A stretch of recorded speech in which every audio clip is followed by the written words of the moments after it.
Oh man, where do I even start with this one? So, last night, for those who don't live in Ireland, guys, basically in the capital of Dublin, there was a huge riot following a stabbing in Parnell Square, a school where an Algerian guy walked into a school and stabbed a creche worker, a teacher, a man teacher, and 3 kids. One of them actually passed away, I think. I'm not trying to report false news, but I'm pretty sure something like that happened. You know, there was reports of it all last night. Craziness. It actually made international news, guys. Like, international news. It was insane. It's like one of those mass shootings that you see in the US and stuff, except the guy had a knife. You know, because to attack kids, innocent kids, is just probably the worst thing you can do, you know, as a violent attack. You know, not probably, it is the worst thing you can do, guys. It's insane. You know what I mean? It doesn't even seem like real that even happened last night. And a lot of people are not reporting this, guys, but you guys know County Gains News is going to report this, okay? So, because nobody else is. You know, I see like news channels, but there's nobody actually reporting the news and what's going on, okay? So, you know, the actual in-depth details. So we're going to go into some of these things, guys. So, it was insane last night, right? Now, what happened was, before we even get into that, the whole day that happened yesterday, on the 23rd of November, before that even happened, we're going to get into a few months prior, guys. I feel like the basically people coming into the country sentiment has been elevated the last few months, especially the last week, because of a certain case, right? Aisling Murphy, guys. Now, a lot of people don't know who Aisling Murphy is outside of Ireland. She is basically a school teacher. She was in Offaly, and there was a sex offender in another European Union country, Slovakia, and he actually came into Ireland and was on welfare his whole life, didn't ever work or anything like that, and then he actually ended up killing this innocent girl, right? And it was super crazy, guys, because, you know, when it comes to cases like this, you know, it's sad to see that, you know, there's any kind of craziness like that happening, because I don't remember any of this happening, you know, living in Ireland my whole life. I don't really remember anything like crazy like that happening, and the whole public sentiment on, you know, people coming from different countries has been super elevated the last few weeks, guys. Crazy elevated, and nobody really reported what was going on. But just in terms of the actual boyfriend of Aisling Murphy, he kind of gave a statement on basically, you know, what he thinks about the trial. You know, he said that she was my soulmate, my love, all this stuff. Really, really sad, guys. After he got convicted of 40 years, you know, he got sentenced to life in Ireland, which is only 40 years. Me personally, I would have thought it would be just completely life, you know, without parole, guys. You know, that's personally how I thought it should have went. Especially if you actively go out and murder a person. I understand if you're in a car crash, maybe there's some sort of negligence. Oh, you didn't really mean to hurt another person, you actually end up killing someone. That's fair enough, you know, in some aspects, but when you actually go out with a knife, try to kill someone, it's on a different level, guys. It's insane. But one of the main points of contention that really raised public sentiment against the people coming into the country was Aisling Murphy's boyfriend, this guy Ryan Casey, and he gave a speech outside the court after, but he actually gave a speech inside the court as well, and it goes like this, right? He said, "How can someone come to this country, get social housing, social welfare, not hold down a job of any description, and never contribute to society for 10 years? He's asking a question, basically. "This is not the country that Ashley and I grew up in and once loved. It has officially lost its innocence. The country needs to wake up. This time, things have got to change. We don't want to see any other family have to go through what we have gone through. This country is simply not safe anymore. I'm afraid our country is heading down a very dangerous path." Now, a lot of people, you know, agreed with this message in Ireland. And, you know, definitely for the most part, guys, you know, he has every right to be saying this because, you know, his obviously emotions are heightened. You know, he couldn't believe that, you know, his girlfriend, who really is like an innocent person, you know, is like a kid, man. You know, most women, they don't really get involved in violence, okay? It's men that get involved in violence. You know, men kill men. That's how it's like 99% of men kill men. That's pretty much how it goes, guys. And for this guy to like go randomly and kill this woman who came from another country, who got social welfare for like 10 years. It just seems kind of like crazy that they would allow that. And not even that, guys, it doesn't even matter what country he came from, but this guy was a sex offender, like a big time sex offender in a European Union state. You know, you'd think there's some kind of background check to prevent people like this coming in. You know, it's not bad if people come in and want to work. Like, that's not... I'm not really against anyone coming in. I think whatever. But to be honest, guys, like, if you got any sort of criminal conviction, like, if you don't have a passport coming in, or if you don't have some sort of credentials, like, how are you allowed in? I can't go to the pub. Shit, don't mind the pub. I can't go to Lidl and get a cider, a beer, without getting ID'd. How are you allowed to just walk into a country without ID? You know, one of the things in Ireland I've noticed is like, they don't really rely heavily on ID. You know, even when I'm driving, I've never really been even asked for my ID. They just ask for license and registration. So what if I had my license, my tax, everything was good in the car, but I have no driver's license? I've never even been asked for that in the 10 years that I've been driving. We don't rely heavily on identification. When I went to Canada, America, the first thing, boom, ID, where's your ID? I'm like, oh, I had to like go searching because I've never even been asked for my ID.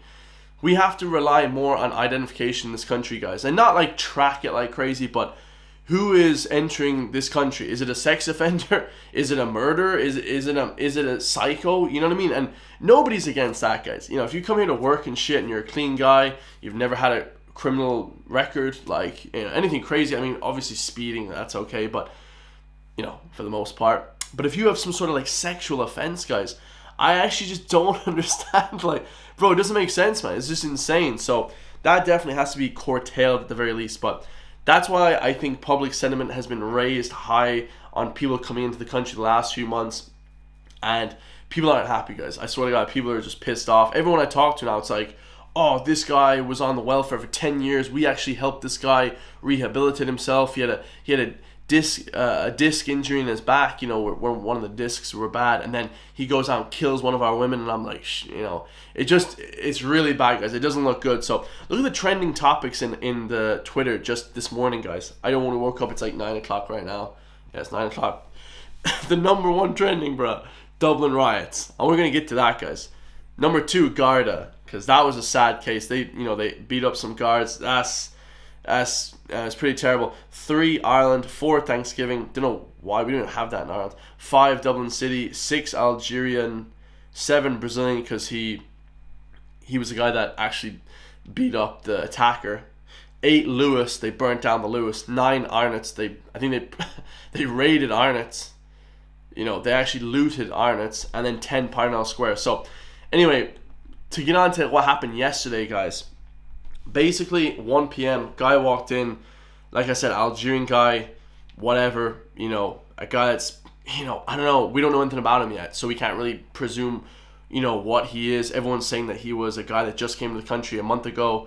I read some report about that, but I don't know if that's true, guys. You know, we actually have to wait for evidence for that, but anyway, he was a guy who walked in and stabbed 3 kids, I believe it was, and 2 adults, and nearly killed one of the adults, one of the creche workers, which is like a childcare worker for anybody watching.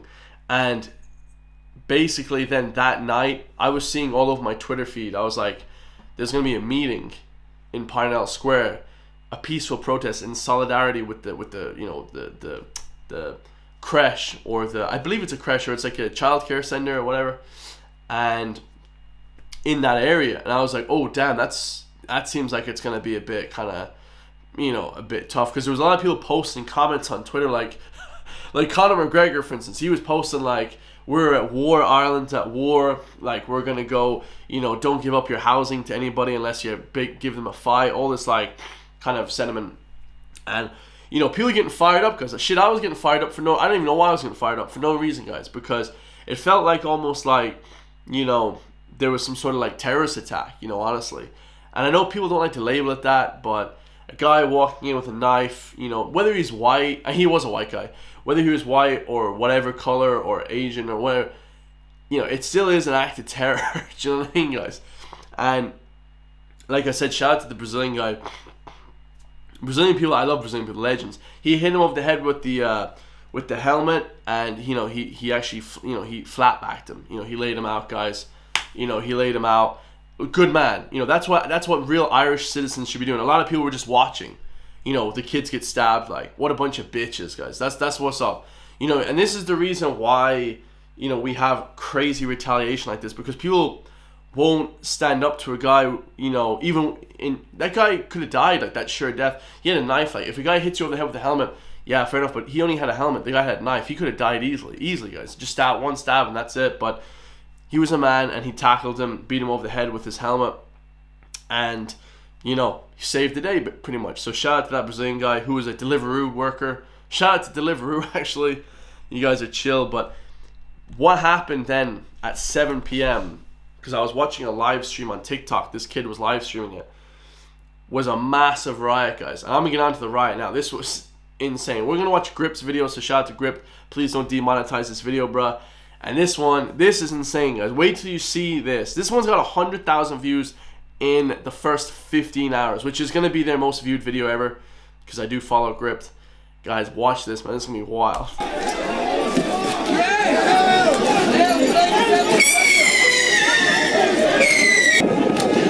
So, yeah, first things first. They burnt, like, 3 Garda cars. Like, the Jeep versions, the SUV versions. They burnt those 3 down, which is sad, guys. You know what I mean? Attacking the guards. And then they burnt down a bus as well. Crazy.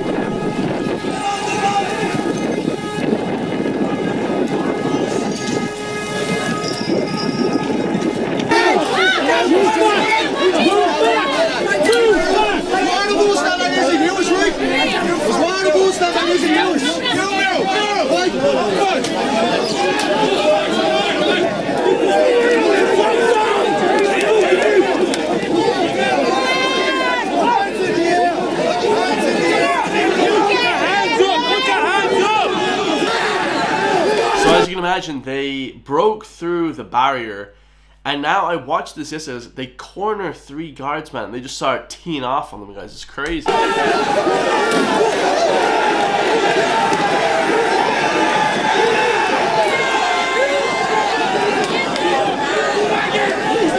I think the guards are hitting them with the pepper spray there. Beat it off his head, you tramp!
That's them burning down a flipping car, guys. But you just gotta see the bus, man. The bus they burned down is insane, guys. See, you guys, yeah. Basically, it was a massive attack on the guards. They also blew up a bus.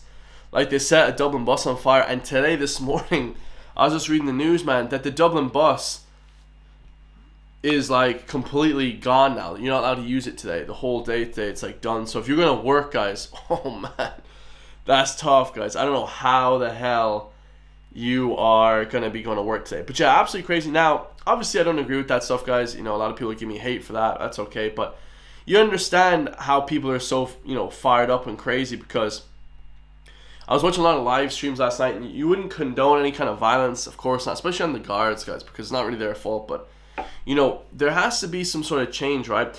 All the dust is settled now after Ashton Murphy thing, after this one. It seems like a lot of people are angry at people coming into the country. There has to be some sort of like thing said to the people like, hey guys, you know, what we're gonna do is X, Y, and Z. You know, there has to be no talking anymore. There has to be action. There needs to be action taking place. Like, if you don't say, okay, we're gonna bring in a legislation to like make sure that everybody is checked, or etc., before they come in, you know, then people are gonna just keep doing this, guys. This is just gonna keep happening, and like also the, you know, the craziness and the escalation of stuff will keep rising. You know, especially because, like, guys, the thing about Ireland is, man, like, I feel like Dublin is just a different kind of kettle of fish altogether, man. They're just like completely on a different level when it comes to just like anger and stuff. And in another turn, guys, in regards to this, again, there was another attack then on looting, like Foot Locker. Like, they started raiding all these different places. They also burnt down like a migrant hotel that they brought in the Ukrainian refugees, or I don't know where the refugees were from, but they were burning a fire at the bottom and there were people on top, like, so they had to be evacuated, like emergency evacuated. So it was insane, guys. Dublin City last night was like a war zone. No shit, guys. It was like a war zone. I have never seen anything like that, but it was insane, guys, to watch that. Like, literally, some guy was like live streaming it on TikTok, you know. But yeah, insane. I just thought I'd give you guys a bit of an update. That's pretty much what I saw, everything that happened. I want to hear people's comments down below. Let's see what Grip's comments say, guys. So, the politicians are the problem. That's the #1 comment. And that's the thing, guys. You know, there was no response yesterday from any politician that I saw with an actual genuine response on what we're going to do, like how we're going to defend people in the future. You can't just say, you know, it's tragic that it happened. You have to be like, okay, this is how we're going to do to defend these people. Like, do you know what I mean? It has to be a little bit more so like on the defensive action, rather than just saying, oh, it's so sorry that it happened. You know what I mean? There actually has to be actions that take place. So, absolutely crazy, guys. Let me know what you all think last night. That was a crazy video. There's so many videos on that insaneness. And yeah, I love you guys, man. Stay safe. I'll see you all in the next one, man. Peace.